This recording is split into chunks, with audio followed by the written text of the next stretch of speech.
What's up, YouTube? Today we're going to be talking about the iPhone XS Max in 2021. Yes, you heard me right. I'm still using my iPhone XS Max in 2021. Now, I previously just did a video on the iPhone X 2021 about a month or so ago, and I was using the iPhone X as my business line. Well, right after that video, I got a lot of comments of people who are still using their iPhone XS and XS Maxes in 2021, so I decided to take that SIM card and put it inside of the XS Max and give it a go in 2021. Now, this is my first time on a big phone in a while on the Apple ecosystem, because currently I'm running the iPhone 12 mini and I'm absolutely loving this size and form factor. But I was also able to be reminded as to what I loved about the big phones and using the iPhone XS Max. So my reason for even making a video like this is because we hear it over and over. You can use an iPhone for 4 to 5 years and it'll be just fine. So with this phone coming up on, I believe its 3rd year since release date, how is it performing in 2021? How is my user experience? That's the #1 thing. Is your user experience still similar to day one? Let's look at the design of this. You know, the iPhone design, you can have an older iPhone and still fit in because it doesn't change as much over the years. Although, you know, if I'm using a XS Max to an iPhone 12, you're gonna notice that I don't have the latest iPhone, but it doesn't matter because this iPhone was just this iPhone like a week ago, you know what I mean? And with iPhones, they still maintain their nice build, their design, and their longevity. I've been using this without a case over this time as well in 2021, which is risky, so don't do what I do. But the design is still current. You can still use a XS or XS Max in 2021 and still feel a part of the wave. This display is still beautiful and really good. Face ID, still current. It's one of my favorite technologies in the iPhone because it makes it so easy to get into your smartphone, in and out of it. And with the new update, you're able to get the same effect even while wearing a mask as long as you have an Apple Watch. Absolutely love that feature. And speaking of updates, let's get into it. Let's just get straight into it. This thing is running the latest. Actually, it's running even more than the latest because this is my developer version of the iPhone. Actually, there might be a new update. See, iOS 14.7 is available. All right, you guys, so real quick, I just wanted to show you, obviously in that video I was on 14.7, but right now, as you can see, I'm on iOS 15, about to download the beta 2. I'm on beta 1, going to beta 2, and this thing has been running smooth, even with iOS 15. So I use this phone to run the betas, and it's able to do all of the betas just as smooth as any other phone up until this point. That speaks a lot to the chip that's in here. You guys know, come on, man, we could say it over and over. You could believe it or not, Apple has the best performing chips in their smartphones. They age extremely well because when they are released, they are ahead of the competition, meaning they have years in room to develop and grow and continue to have updates and performance. Oh, we talking performance now. The performance on this thing is as it was when I first got it. So then CJ, you talking all this good stuff. What are some of the drawbacks? The drawbacks are minute when you have an older iPhone. The thing is, I don't have the latest camera. The cameras have taken a significant bump on iPhones in the last couple of years from the 11 to the 12. So I can say that. But speaking of cameras, let's test this camera out. Let's test the front-facing camera. I'm gonna snap a photo really quick. Flip that around, let's get a little selfie action. You know what I mean?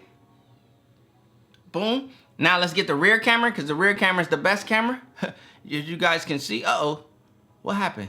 Oh, we not recording anymore. What happened? Okay, now where was I before I was rudely interrupted by my battery dying on my camera? I was taking photos. Okay, so let's test the front-facing camera on the iPhone XS Max, and you guys can comment down below what you guys think. Now let's test the rear camera, because the rear camera is always the better quality. So let's just give that a shot and a chance out here in 2021. And this is in ideal lighting condition, so you guys get to see it in the ideal lighting condition. Now let's test video. I've said it over and over in many of my videos that the iPhone, and when it comes to the smartphone arena, has the best video camera. So let's just see what the iPhone XS Max video looks like in 2021. All right, what up you guys? This is the front-facing camera on the iPhone XS Max, ideal lighting. You guys see it actually looks pretty good from the viewfinder. I don't know what it's gonna look like when I put it up on the screen. You guys comment down below, is it a or is it a no in 2021? All right, let's check out the rear camera next. All right, rear camera. Hopefully this is actually recording because I'm recording blind. I can't see myself, but you guys, this is actually, I can see myself on a nice glass back with that creamy gold. Hoo-hoo! Shout out to the XS Max for that. But this is the rear-facing video camera quality from the XS Max in 2021. Is it usable or is it a no? Let me know. Let me see if that recorded. All right, it did. Boom. So, I don't get the latest camera physically by using a XS Max, but I get a good camera.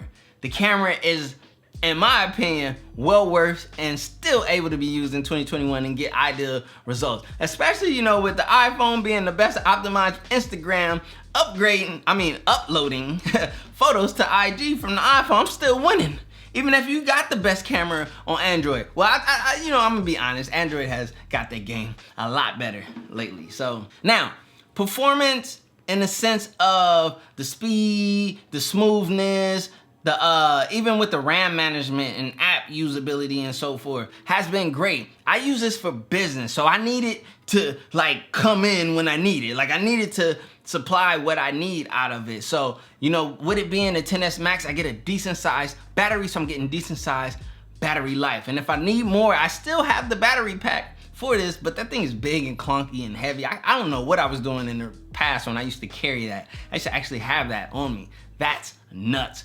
But performance-wise, as far as the apps, they're still as snappy as ever. They're still very responsive. I'm using it for banking and bookkeeping and things like that. Everything is there. Everything is as smooth as day one. And as I said, I'm using this as my developer smartphone. So I'm running all of the latest iOS's even before you have it on your new iPhone, and this thing is able to run them smooth without missing a beat. So this speaks a lot to the overall user experience, the overall Apple ecosystem, and the reality as to why a lot of people fall in love with Apple iPhones. There's a lot of people still rocking this phone to this day and haven't had a necessity or a need or haven't been forced, because let's keep it real, on Android around this time you're forced to upgrade because you lose your security updates and your software updates after 3 years. That's kind of rough, that's kind of tough. iPhone, I'm chilling. I can hold on to this phone for probably another 2 to 3 years and still receive software and security updates. That's a big plus in the Apple ecosystem, and that's a big plus for the iPhone XS Max, and that's the reason why you can feel confident having an iPhone XS Max in 2021. My name is CJ, this is CJ Unplugged. Smash that like button if you like the video, hit the subscribe button for more dope tech videos, and hopefully I just made you make a better tech purchase decision. If you have the iPhone XS Max in 2021, hit the comment section down below and let me know how it's going. Peace. I put in work, you know I'm up to get it. Early bird gets the worm and the Yankee fitted. What's up YouTube? Today we're gonna be talking about the iPhone X in 2021. Yes, I've been using an iPhone X in 2021. Can you believe that? It's been housing my business line. As you can see, it's active. It has a SIM card inside of it, and I've been using it exclusively for a lot of my business work and things like that. The reason why I'm doing this is because I want to speak to the fact and the experience of people and the idea that you can hold on to an iPhone for 4+ years and what that experience is like. So this thing is right around the corner from being 4 years old, and we're gonna get into it. The first thing we're gonna talk about are some of the cons of using a device or an iPhone that's 4 years old compared to today's market, and then we're gonna get into the whoa, bags under my eyes, and you know, won't complain, I'm tired, I'm on go. For that grip, 10 toes till they swole. For that grip, 10 toes till they swole. Remember those days, those L's, I couldn't sleep right now. I get paid, vacay, I'm staying B-side. Breaking the blues over steak, I gotta eat right. You could be my peace sign.